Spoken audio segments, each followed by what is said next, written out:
Bienvenidos a un episodio más de Café y Hierros, ya sabéis, el programa, el podcast donde cada semana hablamos de entrenamiento, alimentación, salud y estilo de vida de una forma práctica. Bueno, episodio número 76 en esta semana y hoy vamos a tratar el tema del foam roller, ya sabéis, el típico rodillo de espuma que todos hemos usado alguna vez.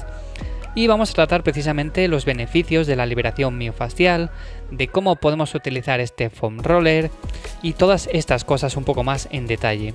Como siempre ya sabéis que para contactar conmigo lo podéis hacer en holaivanllamazares@gmail.com. Sin más, empezamos con el episodio de hoy en el que, como digo, vamos a tratar el tema del foam roller. El foam roller, para los que no lo conozcan aún, es un rodillo, típico rodillo de espuma, y es básicamente una herramienta de automasaje para la liberación miofascial, resultando en una gran mejora de la movilidad y una disminución de las tensiones musculares, entre comillas. Es como para mejorar la recuperación, para que nos entendamos todos. Existen varios tipos de foam roller en ese sentido y bueno, pues si vais a alguna tienda a comprar alguno, pues los podéis ver que algunos son más de estilo macizo, otros son más huecos, están compuestos de materiales más densos y otros de materiales menos densos. Pero bueno, en definitiva de lo que se trata es de un rodillo de espuma. Vas a tener que ver cuál es tu tolerancia al dolor en este aspecto, porque bueno, sí que es cierto que hay ciertos foam roller que para ciertas personas no son los más adecuados, son quizás demasiado duros. Algunos foam roller también presentan como variaciones en su relieve, que son como con hendiduras y demás, pero bueno, desde mi punto de vista, sinceramente, lo que debe de primar a la hora de elegir un foam roller pues son las características de cada uno. Por ejemplo, si yo tengo más tolerancia al dolor, pues preferiré un foam roller que tenga una espuma pues algo más dura. Luego el tema de esas hendiduras que presentan algunos, pues yo no lo veo tan interesante quizás. Pero sí que es cierto que en este aspecto hay personas que lo prefieren así, con lo cual, pues ahí, como te digo, las preferencias individuales son las que mandan.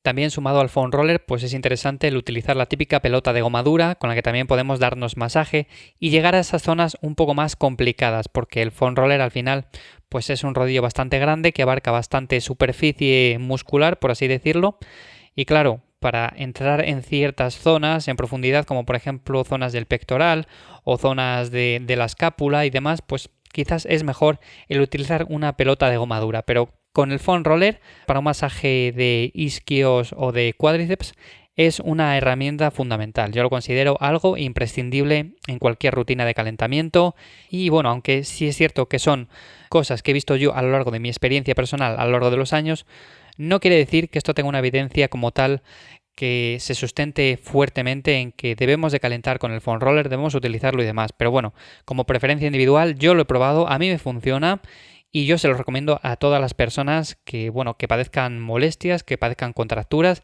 y todo este tipo de situaciones que a la larga pues van haciendo que a la larga entrenemos peor y nos recuperemos peor de los entrenamientos. Como digo, los beneficios del foam roller son muchos. Para empezar, cabe destacar que no es mucha la evidencia que existe respecto al foam roller, como te digo. Entonces, pues es una herramienta más que nada relativamente nueva. Por ello, no podemos esperar que exista una evidencia realmente sólida. Como digo, al final esto depende casi de la experiencia personal de cada uno, de probarlo y ver si realmente te funciona. A mí principalmente me funciona para mejorar la movilidad y es uno de esos beneficios que tiene. Presenta efectos de forma aguda sobre el rango de movimiento, sobre todo en la cadera, en rodilla, en columna lumbar y el tobillo.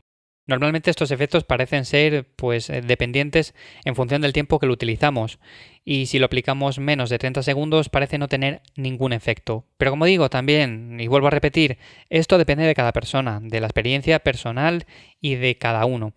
En comparación con otras técnicas para mejorar la movilidad, el uso del foam roller pues presenta los mismos beneficios a la hora de ganar ROM que por ejemplo los estiramientos mediante facilitación neuropropioceptiva, mientras que presenta algunos inferiores a los estiramientos estáticos. Pero bueno, vale la pena mencionar también que los estiramientos estáticos pueden interferir con el rendimiento del entrenamiento, por lo que dependiendo del momento y el objetivo, el uso del foam roller a mí me parece más interesante en este sentido. Por eso yo lo incluyo, por ejemplo, en mi rutina de calentamiento antes de empezar a entrenar. Otro de los beneficios que yo también noto en este sentido es la recuperación y, por ejemplo, zonas que tengo demasiado acortadas que tienden hacia el acortamiento, como por ejemplo el pectoral, pues se me recuperan mejor y noto una mayor elongación de esa zona, por así decirlo. Respecto a la disminución del dolor muscular, a mí yo en ese sentido no noto nada, o sea, tengo las mismas agujetas que si no lo utilizara. Por eso, en este sentido, yo no lo recomiendo. Si es para mejorar las agujetas, a mí, por ejemplo, no me ha funcionado. Pero, por ejemplo, sí que es cierto que hay personas que le funcionan. De hecho, el foam roller post-entrenamiento puede llegar a reducir la sensación de agujetas hasta en 72 horas. Esto es algo que muchas personas han experimentado y vuelvo a repetir una vez más, tendrás que experimentar por ti mismo si a ti te funciona o no te funciona. En ese sentido, el protocolo del foam roller más utilizado sería aplicarlo post-entrenamiento durante más o menos unos 20 minutos. Y por último, otro de los beneficios que viene asociado a utilizar este tipo de herramientas es la mejora del rendimiento.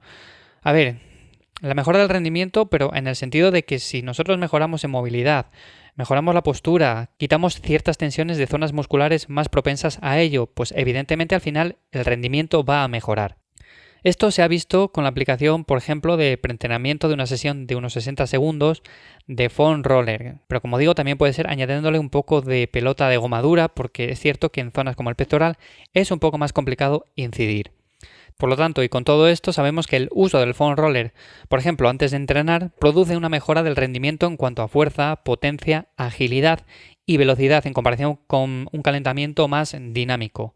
De todos modos, no parece haber diferencias en cuanto a protocolos de foam roller preentrenamiento y la mejora sobre el rendimiento. Por lo tanto, mi recomendación es que lo pruebes y veas a ver qué tal te sientas, si entrenas mejor, si entrenas peor y si evidentemente tu rendimiento sigue igual, pues descártalo. Más que nada porque así no vas a perder ese tiempo.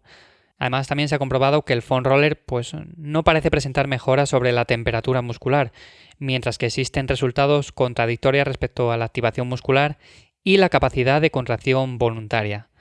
Con lo cual, y sabiendo todo esto, mi opinión es que es una herramienta más que útil para optimizar un buen calentamiento con la finalidad de mejorar el rendimiento un poco. Vamos a ser precavidos en este aspecto porque es cierto que a día de hoy se han hecho pocos estudios, son más las experiencias personales lo que sabemos en este sentido y también puede reducir las agujetas, pero como todo depende mucho de cada persona. En cuanto a liberación miofascial, siempre nos han dicho que el foam roller es una herramienta de liberación miofascial y no nos hemos cuestionado ni siquiera qué significa eso de liberar la fascia y el músculo y demás.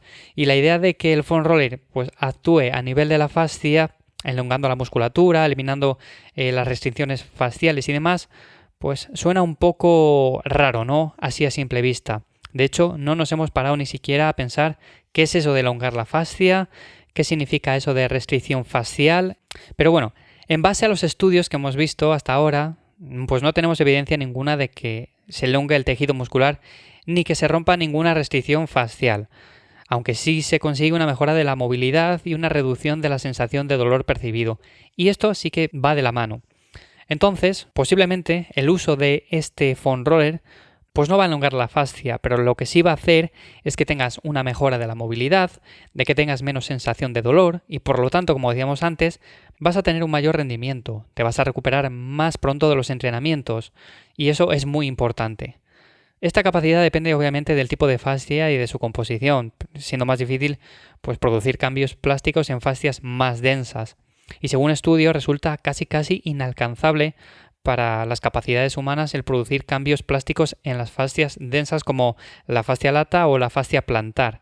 Pero si bien es cierto que mediante la aplicación del foam roller no estamos modificando pues las propiedades mecánicas del tejido miofascial, sí que estamos actuando a nivel neurofisiológico y eso es muy importante, como decía. Para terminar y como recomendación práctica de cómo utilizar el foam roller es muy simple. En caso de que busquemos una mejora de la movilidad y la recuperación, el protocolo se centraría pues, en rodar la zona a tratar sobre el foam roller durante un determinado periodo de tiempo. Yo aconsejo los 30 segundos como mínimo y como mucho un minuto, minuto y poco. En caso de que busquemos la inhibición de puntos gatillo, el protocolo se centrará pues más bien en rodar sobre el foam roller hasta localizar ese punto doloroso. Pero como digo, la pelota de goma dura quizás en este aspecto es mejor herramienta. A partir de que lo localicemos, pues lo mantendremos ahí con una presión que sea soportable sobre el punto gatillo hasta que la sensación de dolor disminuya. Esto se repite el proceso varias veces hasta que el dolor desaparezca y esa sería básicamente la manera de utilizarlo, tanto en el calentamiento con un poco de movilidad y estiramientos dinámicos, como cuando queremos quitar cierta tensión y mejorar un poco nuestro rendimiento en sucesivos entrenamientos. Bueno, espero que con este resumen haya quedado bastante claro el tema del foam roller. De todas formas, como siempre os digo, en los comentarios podéis dejar vuestras dudas, que yo las respondo sin ningún tipo de problema, y en holaibañamazares@gmail.com también podéis enviarme vuestras preguntas y vuestras dudas. Como siempre, gracias por estar ahí una semana más en el podcast de Café y Hierros, y nos escuchamos la semana que viene en un nuevo episodio de este podcast. Sin más, que paséis una feliz semana, un saludo.